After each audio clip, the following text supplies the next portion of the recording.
Sir, Bhavnathpur विधानसभा का दौरा है और जनसंवाद कार्यक्रम आयोजित हो रहा है। इस कार्यक्रम का क्या उद्देश्य है? उद्देश्य है कि छोटी छोटी मीटिंग करके, जगह जगह मीटिंग करके, जैसे आज हम लोग 5 जगह मीटिंग कर रहे हैं। रांची से आए हैं, टीम बनाया गया है, 5 जगह मीटिंग करेंगे। कल भी इसी तरह से 5-6 जगह मीटिंग करेंगे। लोग के बीच में जाकर के कांग्रेस पार्टी के प्रोग्राम, उसकी नीति को बताएंगे, उसके उपलब्धि को बताएंगे। दूसरी बात, 5 साल हो गए इस सरकार के, झारखंड सरकार के बहुत से काम हुए जो कभी नहीं हुए थे, किसी ने सोचा नहीं होगा, वो काम हुए। उसके बारे में भी लोगों को याद कराना, जानते सब हैं, याद कराना।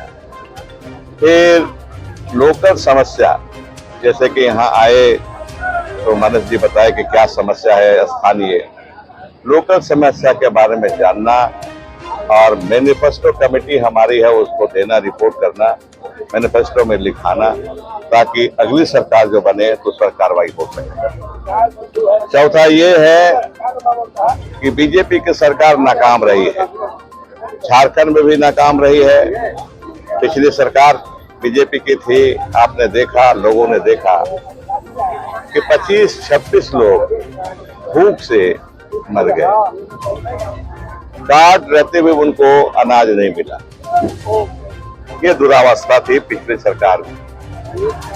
इस सरकार में उस दुरावस्था को कैसे अच्छी अवस्था में हमने बदला, ये उपलब्धि रही सरकार की, उसके बारे में बताना।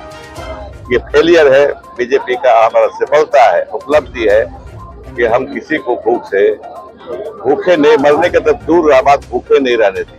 25 लाख लोगों को हरा कार्ड मुहैया कराए, जोड़े 25 लाख लोग। ये सब चीजें बताना है। सर, पारा शिक्षकों को ईपीएफ कब मिलेगा? ये बात तो चली, अभी हाल में चली है, ईद पर वार्ता होगी। ये प्रक्रिया है और सतत प्रक्रिया है सरकार और कर्मचारी के बीच। अभी देखा होगा आपने, सरकारी कर्मचारियों की मांग थी, बीजेपी की सरकार 2004 में पेंशन को हटा दी और एनपीएस लागू की, नया पेंशन योजना, जिसमें सरकार भी कुछ देती थी लेकिन कर्मचारी को देना पड़ता था। हम लोगों ने कहा कि नहीं, ये गलत बात है। 32, 33, 35 साल तक जो कर्मचारी काम करते हैं तो उनको जब वृद्ध हो जाते हैं, रिटायर हो जाते हैं, तो उनको बैठ कर खिलाने का काम सरकार का है। हमारी सेवा किए हैं तो हमारा काम है उनको बैठ कर खिलाने का। तो हमने ओल्ड पेंशन स्कीम लगाया, फिर लागू किया।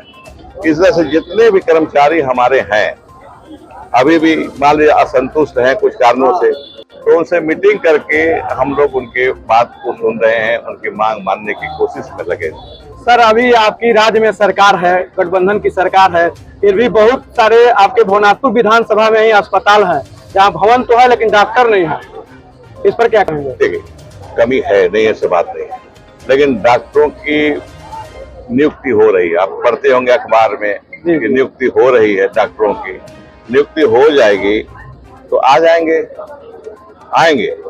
हमारी सरकार जैसे पहले, तो सर क्या 5 साल में नहीं हो पाया? हुआ बहुत शॉर्टेज था ना। 5 साल में हर साल हो रहा है नियुक्ति, लेकिन इतना वैकेंसी था पहले से कि करते हुए भी नहीं सब जगह पूरा कर पा रहे हैं। सर, बेरोजगारी भत्ता देने का भी आपकी सरकार वादा की थी लेकिन अभी तक नहीं मिला, 5 साल पूरा हो गए। नहीं, बेरोजगारी भत्ता के लिए बताया हमने कि खजाना मुख्यमंत्री घोषणा की है बेरोजगारी भत्ता देने। खजाना रहेगा तबे न करते, खजाना तो खाली छोड़ दिया।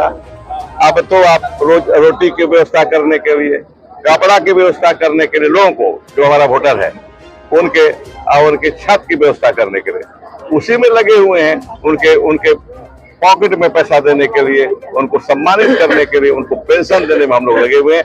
इसके बाद हम लोग क्या सर भवनाथपुर से कांग्रेस पार्टी चुनाव लड़ेगी या गठबंधन धर्म का पालन करेगी? ऐसा है कि पिछले बार हम लोग भूपेंद्र आवाज लड़े थे, तो मुझे तो कोई कारण नहीं दिख रहा है कि इस बार नहीं लड़ेंगे। जी, कारण नहीं दिख रहा है। बाकी पार्टियां, दोनों पार्टियां मिलेंगी, बीजेपी, जेएमएम और कांग्रेस, आरजेडी, और फिर तय करेंगे। लेकिन इतना स्पष्ट है कि जितना में हम जीते थे सीट उसमें कोई बदलाव नहीं होगा, उसमें हम रहेंगे ही रहेंगे। जी सर।